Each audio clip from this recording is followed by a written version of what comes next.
अस्सलाम वालेकुम नाजरीन, मैं हूं आपका मेज़बान सरदार ज़हूर अहमद और आप देख रहे हैं गौसिया टीवी।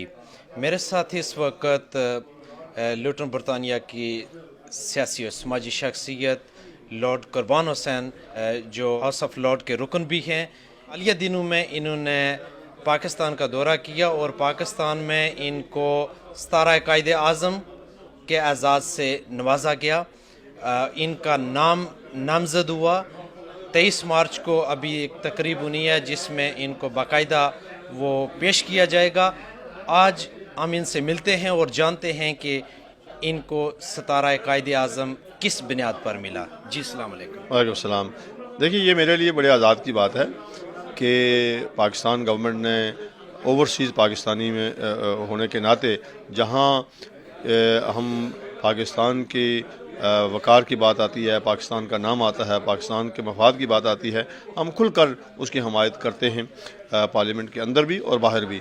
और पाकिस्तान गवर्नमेंट ने मुझे बड़ा फ़ख्र है कि उन्होंने हमारी इन खिदमात को इस काबिल समझा कि 17 कायदे आज़म जैसा एक बड़ा मोतबर जो है वो सिविल अवार्ड जो है वो उस का ऐलान किया गया है। ये 14 अगस्त को जो लिस्ट शाया हुई है उसमें ये मेरा नाम भी था और मेरे लिए ये हैरानगी भी थी, क्योंकि मैं ये समझता हूँ कि बहुत बड़ा आज़ाद है और मेरे लिए ये आज़ाद हासिल करना जो है ये मैं इस पर बहुत ही पाकिस्तान गवर्नमेंट का भी शुक्रगुज़ार हूँ और अल्लाह का शुक्रगुज़ार हूँ कि अल्लाह ने मुझे इतनी इज़्ज़त से नवाजा है। बहुत शुक्रिया। जी नाजरीन, जैसे आपने लॉर्ड साहब की गुफ्तगू सुनी, ये न सिर्फ लॉर्ड साहब के लिए, हमारे लुटन के लिए, बल्कि हम सब कश्मीरियों के लिए ये एक बहुत बड़े एजाज़ की बात है कि इनको मुल्क पाकिस्तान ने 17 कायदे आज़म से नवाजा।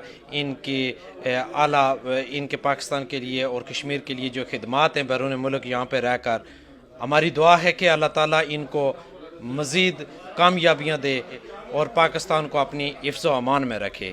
अपने मेज़बान सरदार ज़हूर अहमद को गौसिया टीवी स्टूडियो से इजाज़त दें। देखते रहिए गौसिया टीवी। अल्लाह हाफ़िज़।